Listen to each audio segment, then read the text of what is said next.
My name is Martin Reeves, and for 7 years I worked as a body transport specialist for Harmon & Sons Funeral Home in Stillwater County. I'm writing this down because I don't sleep anymore, and because what I saw, what I was part of, even unknowingly, needs to be on record somewhere. The police have my official statement. This is everything else. People think funeral work is morbid. It isn't.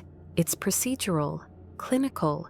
You show up, you handle the deceased with dignity, you complete the paperwork, you transport. After a few months, the weight of it becomes routine. Not callous, you never stop respecting the dead, but manageable. I liked the work. I was good at it. Stillwater County is rural. 30,000 people spread across farmland, 2 small towns, and a lot of empty space. Our service area covered roughly 800 square miles. Most nights, I was the only transport specialist on call. I'd get the phone call, usually from a hospital, sometimes a nursing home, occasionally law enforcement at a scene, and I'd load the van and go. 2, maybe 3 calls a week. Sometimes none. Sometimes 5 in one night during flu season. The Pritchard call came in at 11:47 p.m. on a Tuesday in October. Hospital death, natural causes, Eleanor Pritchard, age 79. The night nurse gave me the room number and told me the family had already left. Standard. I dressed in my dark suit, checked my supplies, gurney, body bag, paperwork, and drove the 18 minutes to County General. The hospital was quiet. I signed in at the nurse's station. The same night nurse who'd called me, Linda, I'd worked with her dozens of times, walked me to the room. She seemed tired. She always seemed tired.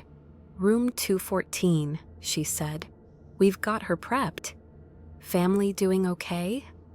Daughter was here. She's relieved, honestly. Eleanor had been declining for months. I nodded. Linda handed me the preliminary death certificate and the hospital's release form. Cause of death, cardiopulmonary failure, secondary to congestive heart failure. I scanned it. Everything looked standard. I'll take it from here, I said. Linda left. I pushed the gurney into the room. Eleanor Pritchard lay on the bed, a sheet pulled up to her shoulders. The room was cold. Hospitals always run the AC too high, but this felt colder than usual. I've transported hundreds of bodies. You notice things, temperature, smell.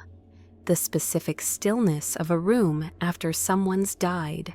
I pulled on my gloves and approached the bed. Eleanor's face was peaceful, eyes closed, skin waxy and pale, the way it gets in the first few hours. I lifted the sheet to begin the transfer. That's when I noticed her hands. Her right hand was clenched. Not unusual, rigor mortis can set in unevenly, but her left hand was open, palm up, fingers slightly curled, and there was a faint discoloration on her left wrist. Not a bruise exactly, more like pressure marks, like someone had gripped her there. I paused, looked closer. The marks weren't deep, but they were distinct. 2 on the outside of her wrist, 1 on the inside. Finger placement. I checked her right wrist. Similar marks, though fainter. I stood there for a long moment. In 79-year-old patients with chronic illness, you sometimes see marks from IVs, blood draws, restraints if there was confusion or agitation. But Linda said the family had been here. The daughter, relieved. That suggested a peaceful passing. I checked the medical chart clipped to the foot of the bed. No notes about restraints.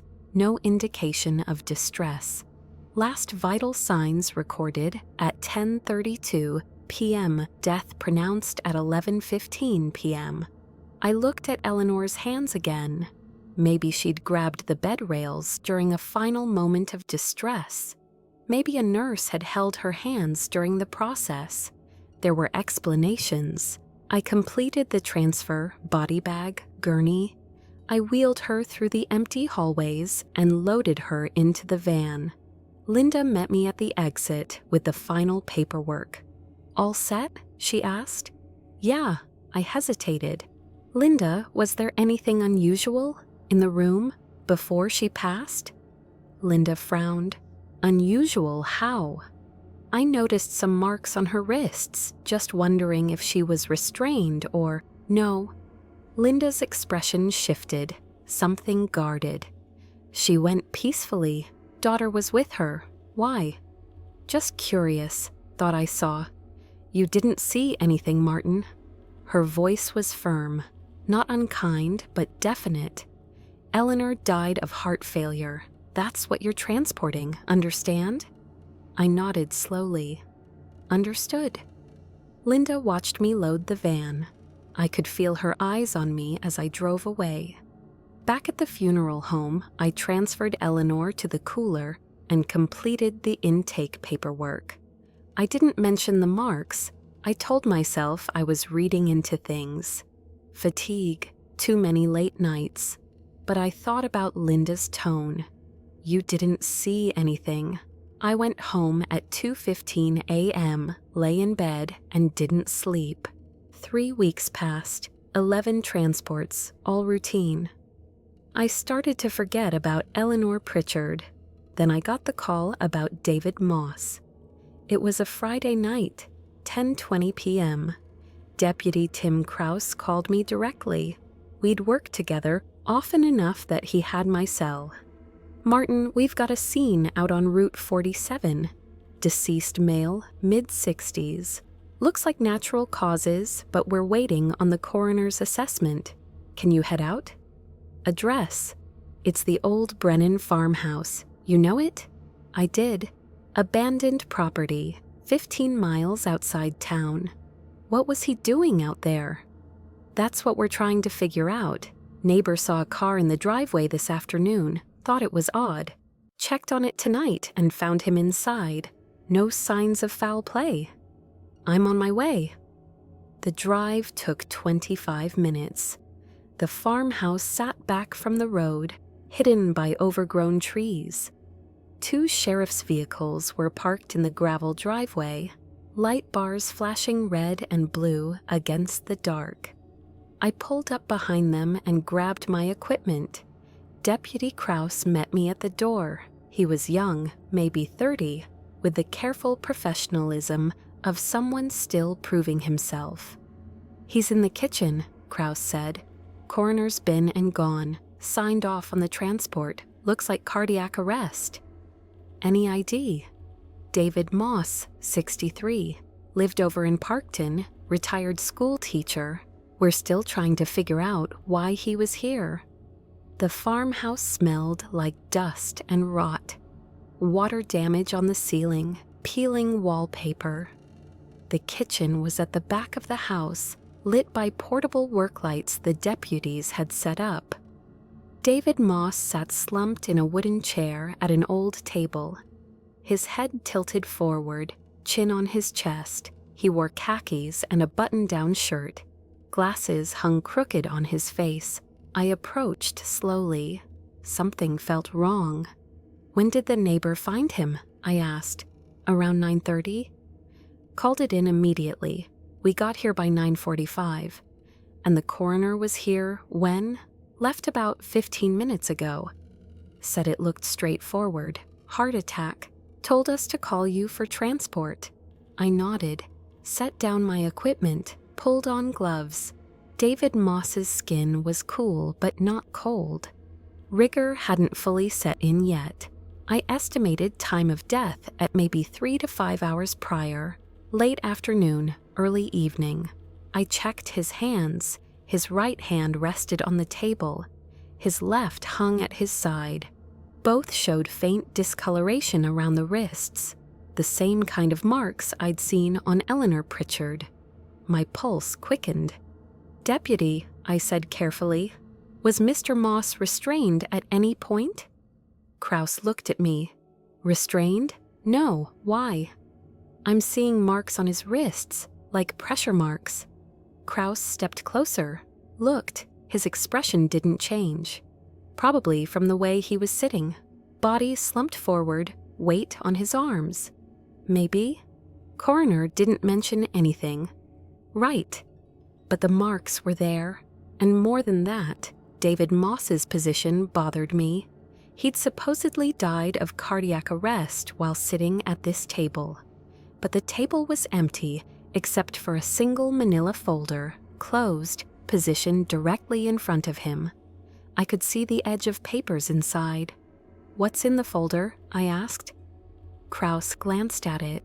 We checked real estate documents, old property records for this place. Nothing unusual. Did Mr. Moss own this property? No, it's been abandoned for years. Belongs to some estate that's tied up in probate. So what was he doing here? We don't know, Martin. That's an open question. But the coroner ruled natural causes. Your job is transport. Let us handle the investigation. There it was again. The same tone Linda had used, polite but final. Your job is transport. I looked at David Moss one more time, at his hands, at the folder, at the way his body sat in the chair, too still, too staged. Understood, I said. I transferred him to the body bag and loaded him into the van. Kraus helped me secure the gurney. As I was closing the doors, he put a hand on my shoulder. Martin, let me give you some advice. His voice was quiet. Sometimes things look off. That's natural, but the people who know what they're doing have already made the call. Don't complicate your life by seeing problems where there aren't any. Is that a threat? It's friendly advice. He held my gaze for a moment, then stepped back. I drove away, watching him in the rearview mirror until the farmhouse disappeared behind the trees. I didn't sleep that night either. I kept thinking about Eleanor Pritchard and David Moss. 2 deaths, 2 sets of marks, 2 warnings to stay in my lane. I started paying attention, not asking questions, not yet, but observing. I pulled the transport logs from the past 6 months and cross-referenced them with causes of death. Out of 43 transports, 7 had been listed as natural causes in unusual locations. Not homes or hospitals, but remote places. The farmhouse, a storage unit, an empty church, a hunting cabin, 7 deaths. All older adults, all ruled natural causes, all handled by the county coroner, Dr. Raymond Holt. I'd met Holt a few times. He was in his early 60s, efficient, no nonsense. He covered 3 counties and had a reputation for being thorough. But now I wondered. I thought about pulling the death certificates, comparing them, but I didn't. Because at some level, I knew what would happen if I started looking too closely. The surveillance started a week after the Moss transport. It was subtle at first. A sedan parked across from my apartment 2 nights in a row. A wrong number call to my cell at 2 a.m. A co-worker at the funeral home, Dale, who handled embalming, asking me casually if I'd heard any weird theories about recent deaths. Weird theories? I'd said. You know, people talk, rural areas, everyone's got a conspiracy. I don't pay attention to that stuff. Good, Dale said. Neither should anyone. The sedan showed up again the next night. Different location, same vehicle. Dark blue, tinted windows. I wrote down the license plate but didn't run it. I didn't want to escalate, but I couldn't stop thinking about those bodies, about the marks, about the way people kept telling me not to look. Then I got the call about Margaret Sylvan. It was December, 2 months after the Moss transport. Margaret Sylvan, 81, found deceased in her home. natural causes. The call came from her daughter, who'd discovered the body that morning. The address was in town, a small house on Elm Street. I arrived at 10:15 a.m. The daughter, Jenna Sylvan, mid-50s, met me at the door. Her eyes were red but dry. "Thank you for coming," she said. "She's in the bedroom." "I'm very sorry for your loss." It was expected. She'd been declining. The same phrase, she'd been declining, the same relief. I followed Jenna to the bedroom. Margaret lay in bed, the covers pulled up neatly. Too neatly, like someone had arranged her. I approached the bed, pulled on my gloves. "Ms. Sylvan, would you mind giving me a moment?" "Of course." Jenna left the room. I lifted the sheet. Margaret's hands were positioned on her stomach, crossed at the wrists. The marks were there. Deeper this time, darker, almost like ligature marks. My chest tightened. I checked her body quickly, professionally. No other signs of trauma. But the positioning, the too neat arrangement, felt deliberate. I looked around the room. The nightstand held a glass of water, a bottle of pills, a lamp. Nothing unusual. But on the dresser, partially hidden behind a jewelry box, I saw the edge of a manila folder. I glanced at the door, listened. Jenna was in the kitchen on the phone. I crossed to the dresser, opened the folder. Inside were real estate documents, a deed, transfer papers, and a handwritten note, meeting confirmed, 4 p.m., Brennan property, the Brennan property, the farmhouse where David Moss had died. My hands started shaking. I closed the folder, put it back, returned to the bed. Jenna came back to the doorway. "Is everything okay?" "Yes, just finishing up." But she was watching me differently now. Her expression had changed, less grief, more calculation. "Did you find anything unusual?" she asked. "No, just completing the standard assessment." "Good." She smiled. It didn't reach her eyes. "My mother died peacefully. That's all anyone needs to know." I nodded. Transferred Margaret to the body bag. Jenna followed me to the van, standing in the driveway as I loaded the gurney. "Martin," she said, "you've always been very professional, very discreet." "Thank you. I hope that continues." "Of course." She watched me drive away. In the rearview mirror, I saw her pull out her phone. That night, the sedan was back, parked directly across from my apartment, idling. I sat at my kitchen table, drinking coffee, thinking about what I'd seen. The pattern was clear now. Elderly people dying in specific locations, real estate documents, coordination. Someone, multiple people, were arranging these deaths. But why? What was worth killing for?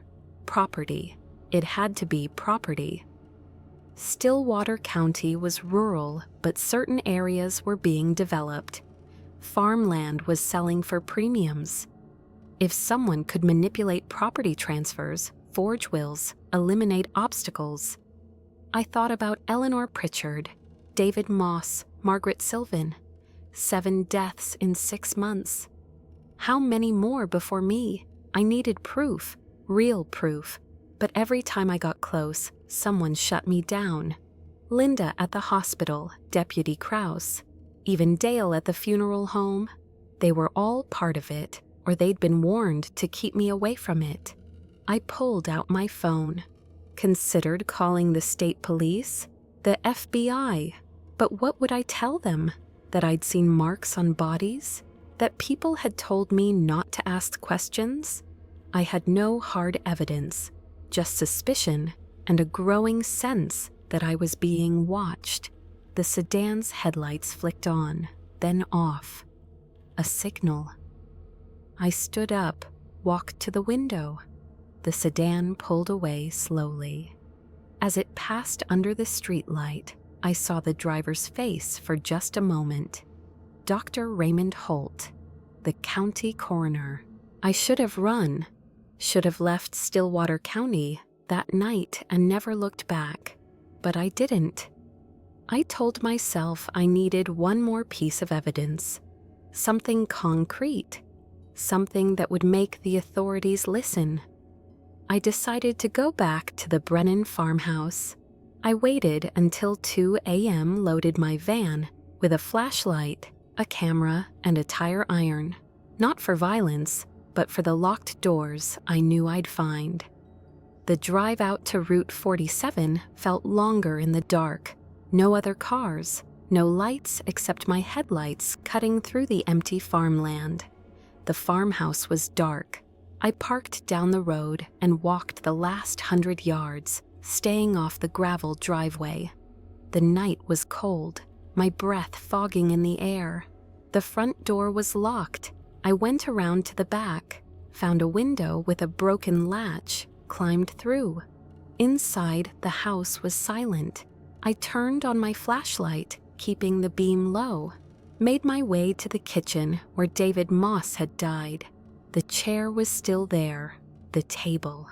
I opened the folder I'd seen before. It was still there too.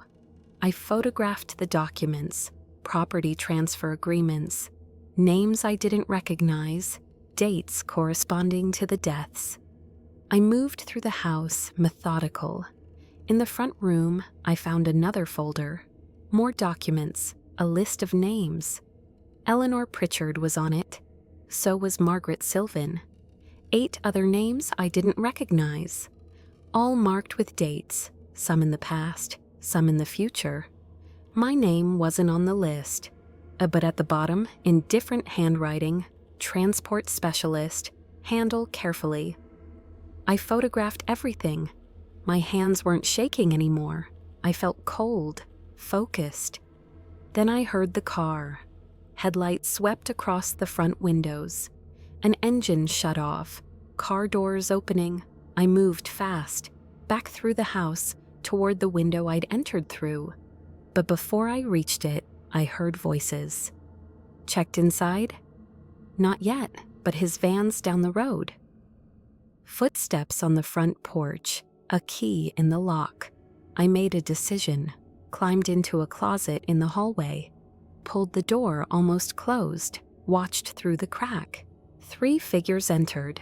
Dr. Holt, Deputy Krause, and a woman I didn't recognize, older, 60s, wearing expensive clothes. "He's here," Krause said. "I told you he wouldn't let it go." "Then we handle it," the woman said. Her voice was calm. "Same as the others." "He's not elderly," Holt said. "It'll raise questions." "We'll make it work. Cardiac event. Stress-induced. He's been working long hours, irregular sleep. The narrative writes itself." My heart hammered. I gripped the tire iron. They spread out through the house. Searching, I didn't breathe. Krause walked past the closet, stopped, looked back. "Thought I heard something." "Check it," the woman said. Krause reached for the closet door.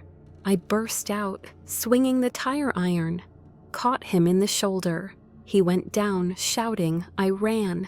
Down the hallway, through the kitchen. Holt grabbed for me, but I shouldered past him, crashing through the back door. I heard shouting behind me, footsteps. I ran across the field behind the house, stumbling over uneven ground. Made it to the tree line, kept running. Behind me, I heard the car start, headlights sweeping through the trees. I ran for 20 minutes, maybe more, until I couldn't hear the car anymore, until my lungs burned and my legs gave out. I collapsed behind a fallen log, gasping, pulled out my phone, no signal. I stayed there until dawn. I walked 5 miles to the nearest house and called 911. Told them I'd been attacked. Given a partial story, enough to get law enforcement out, not enough to reveal everything I knew. The state police came. I gave them the photographs, the documents, the list of names. Told them about the farmhouse, the bodies, the pattern. It took 6 weeks to unravel. Dr. Holt, Deputy Krause, and the woman, Victoria Brennan, heir to the farmhouse property, had been running an estate fraud scheme. They identified elderly people with valuable property, isolated them, coerced them into signing transfer documents, then induced cardiac arrest using untraceable drugs. Holt ruled the deaths natural. Krause controlled the crime scenes. Victoria collected the property. 8 confirmed victims, 17 suspected. Holt and Krause were arrested. Victoria Brennan disappeared before the warrant was issued. They found her 3 months later in Costa Rica. She's fighting extradition. The case made regional news, then faded. I don't work in body transport anymore. I sell insurance now. Boring work, safe work. But I still think about those bodies. About Eleanor Pritchard's hands. About David Moss sitting at that empty table. About how many times I almost convinced myself I was imagining things. I think about Linda, the night nurse, who probably had no idea what she was protecting. About Dale at the funeral home, who might have known more than he said. About all the small moments when someone could have questioned, could have looked closer, but didn't. I think about the list I found, the 8 other names I didn't recognize. We identified 6 of them. 2 remain unknown. 2 people who died and were buried, and whose deaths might never be connected to what happened. I think about how close I came. Some nights I still see that sedan idling outside my apartment. I know it's not there. I know Holt is in prison, and Krause is awaiting trial, and Victoria Brennan is in another country. But I see it anyway. I don't sleep well. I probably never will. But I'm alive, and I'm writing this down. Because someone needs to know what happened. Someone needs to know that in a small town where everyone trusts the doctor and the deputy and the system, 8 people were murdered for property lines and profit. And someone needs to know that if you work in the space between life and death, sometimes you see things that don't line up. And when you do, you have 2 choices. You can look away, or you can risk everything to look closer. I looked closer. I'm still paying for it. But those 8 people, they have names now. They have justice, partial as it is. That has to be enough.